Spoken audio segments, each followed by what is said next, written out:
Turning to the United States, where the House of Representatives has delivered an extraordinary rebuke of the president's war in Iran, passing a resolution that aims to halt further military action.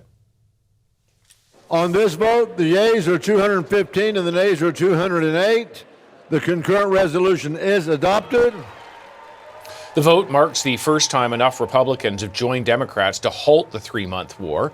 Donald Trump never sought congressional approval of the conflict, as many believe is required under U.S. law. Chris Reyes is in our Washington bureau. And Chris, the rebuke is extraordinary, but it doesn't do anything, at least not yet anyway. That's right. Good morning, David. So this vote really can't force the president to pull troops from Iran. And one of the arguments there is that the president, as commander-in-chief, really has final say on defending the country with military force. But this is, as you mentioned, a strong rebuke, a message.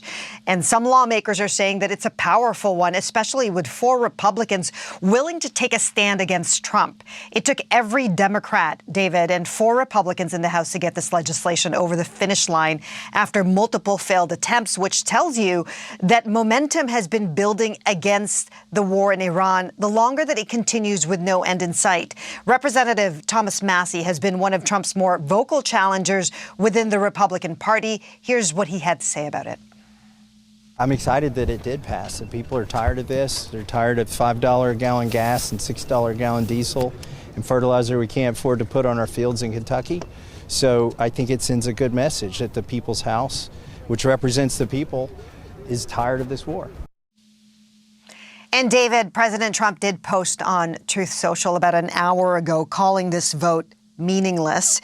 He said that this vote happening right in the middle of his negotiations to end the war in Iran is unpatriotic.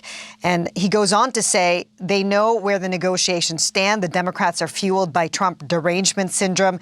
They would rather have our country fail than give me another of many victories. The 4 Republicans, that's a whole other story. They're grandstanders. They should be ashamed of themselves. MAGA, signed President DJT.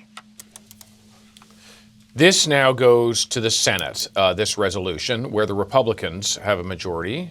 What might happen there?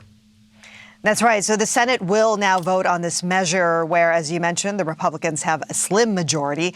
Some Democrats say it'll be an even more powerful message if this legislation passes in both chambers. Democratic Senator Cory Booker on that.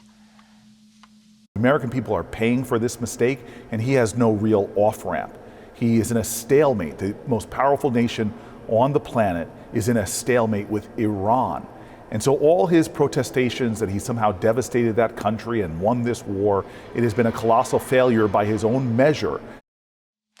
And David, the way this particular legislation is set up, it's not designed to go to the president's desk for approval or veto. But as you know, we just heard from Trump and then others in his administration in the past, they've challenged the authority of the War Measures Act. For example, this legislation states that after 60 days of military action, the president would be required to get congressional approval to continue any military action. And what we've heard from the president, from Secretary Hegseth in the past, is that that clock stopped with the ceasefire, even though, as we have been reporting, there have been exchanges of fire between the U.S. and Iran since that deal was first signed in April.